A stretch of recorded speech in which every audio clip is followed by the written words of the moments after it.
نحمدہ ونصلی علی رسول الکریم اما بعد۔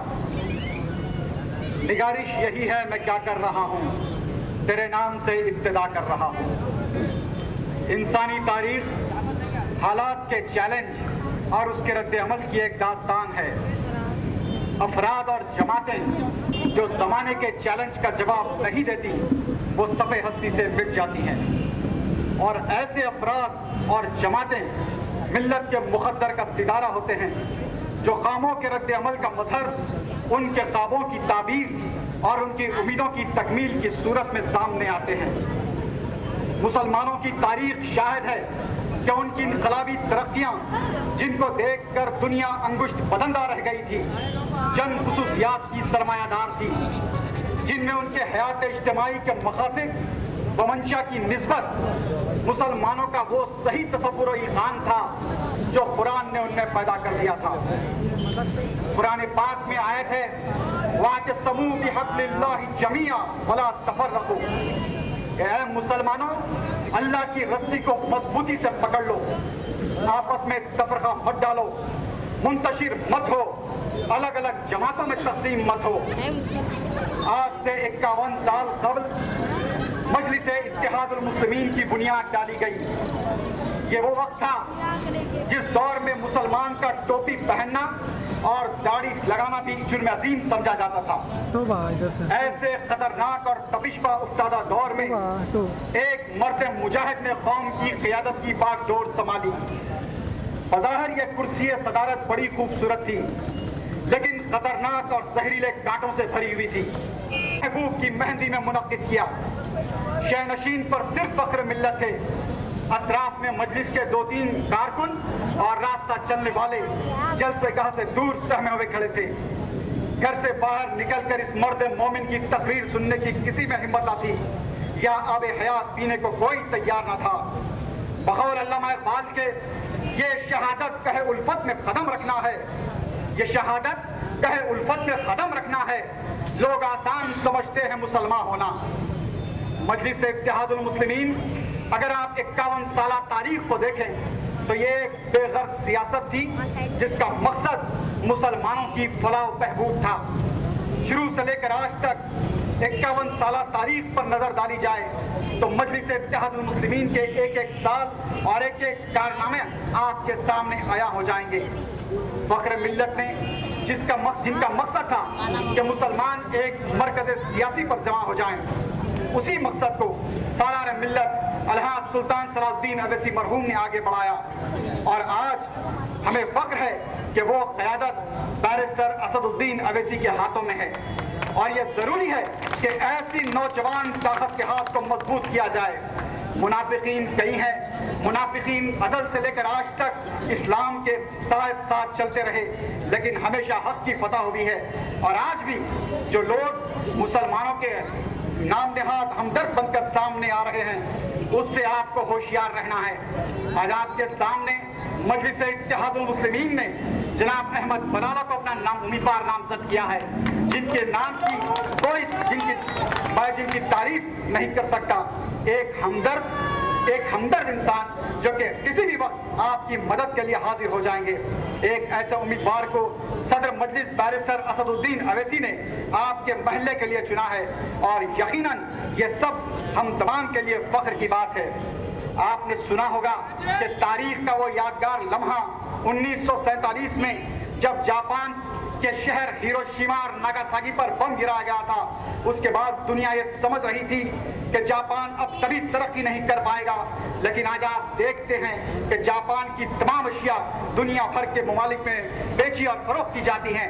میں مجلس اتحاد المسلمین کا تقابل بھی جاپان سے اس لیے کرنے جا رہا ہوں کہ اسی 1947 کے بعد جب پولیس ایکشن ہوا تو دنیا سمجھ رہی تھی کہ حیدرآباد سے مسلمانوں کو نیست و نابود کر دیا جائے گا, لیکن آج مجلس اتحاد المسلمین کی کوششوں نے وہ مسلمانوں کے دلوں میں مجلس کی بنیادوں کو اس قدر پیوست کر دیا ہے کہ آج ہر مومن کے دل میں مجلس اتحاد المسلمین زندہ ہے, اور یہ تا قیامت جاری رہے گا, اور مسلمانوں کی تائید ہمیشہ مجلس اتحاد المسلمین کے ساتھ رہے گی.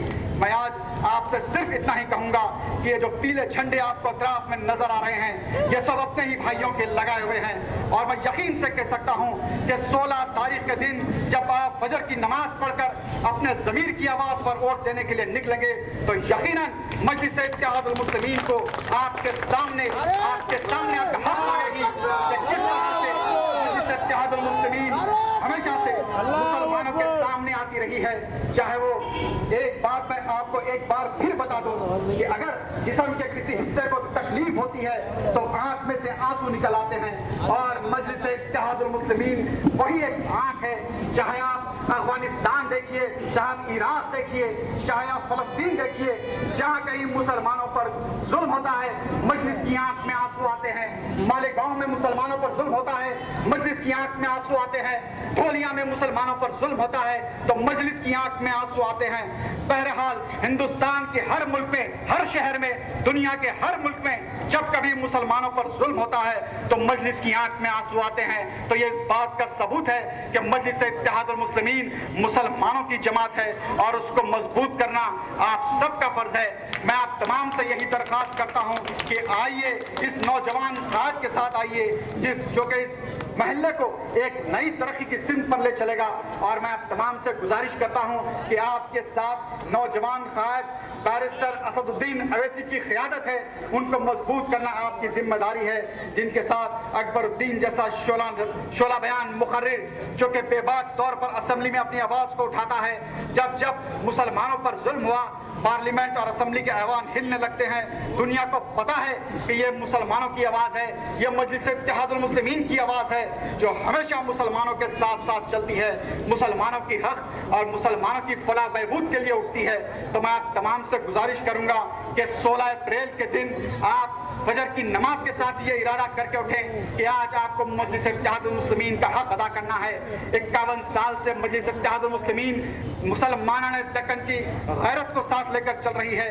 جب مسلمانوں کی غیرت پر انگلیاں اٹھی مجلس اتحاد المسلمین سامنے آئی, اور ہر دفعہ مجلس اتحاد المسلمین نے چاہے کفار ہو, منکر ہو, منافقین ہو, ہر ایک کے ساتھ مجلس اتحاد المسلمین آگے آئی اور مسلمانوں کو ایک حوصلہ دیا کہ فخر ملت ہمیشہ کہا کرتے تھے کہ مسلمانوں کی ترقی کا راز شہادت میں پوشیدہ ہے. جو قوم مرنا نہیں جانتی وہ جینا بھی نہیں جانتی. فخر ملت نے یہ بات بھی ذہن نشین کرائی کہ مسلمانوں ہم کو ان کی ضرورت نہیں جو شجر ملت پر پھول بن کر چمکنا چاہتے ہوں, ہمیں ان کی ضرورت نہیں جو کاخ و ایوان کے نقش و نگار بن کر چشم نظارہ کو خیرہ کرنا چاہتے ہوں, ہمیں ان کی ضرورت نہیں جو ہمیشہ کے لیے ہمیں ان کی ضرورت ہے جو ہمیشہ کے لیے مٹی کے نیچے دب کر استحکام عمارت کی ضمانت دے سکتے ہوں. اور آج آپ لوگوں کا تعاون ہی مجلس اتحاد المسلمین کی بنیادیں ہیں, اور آج آپ لوگوں کا اتحاد ہی مجلس اتحاد المسلمین کی طاقت ہے. جب یہ نمائندہ مجلس اتحاد المسلمین کا اسمبلی میں جائے گا تو آپ کی آواز کو تقویت ملے گی, آپ کی آواز اسی طرح اٹھے گی جو آج اٹھتی ہے. جب مسلمانوں پر ظلم ہوا مسلمانوں کی آواز پارلیمنٹ کو ہلانے لگتی ہے, دنیا پریشان ہوتی ہے کہ یہ کون سی آواز ہے, یہ کہاں سے آ رہی ہے. یہ سالار ملت کی مرہون منت ہے, مسلمانوں نے دکن سالار ملت کے مرہون منت ہے کہ آج مجلس کو اس قدر طاقتور بنا دیا کہ منافقین آج رش کرنے لگے ہیں. منافقین آتے ہیں کہتے ہیں کہ مجلس نے کیا کیا, پہلے یہ بتاؤ کہ آپ نے کیا کیا. 51 سال سے کئی تاریخ کے پارینہ اور آنکھ الٹ کر دیکھیے, ہر ایک صفحے پر مجلس کی قربانی نظر آئے گی. سالار ملت کی عمر کٹ گئی.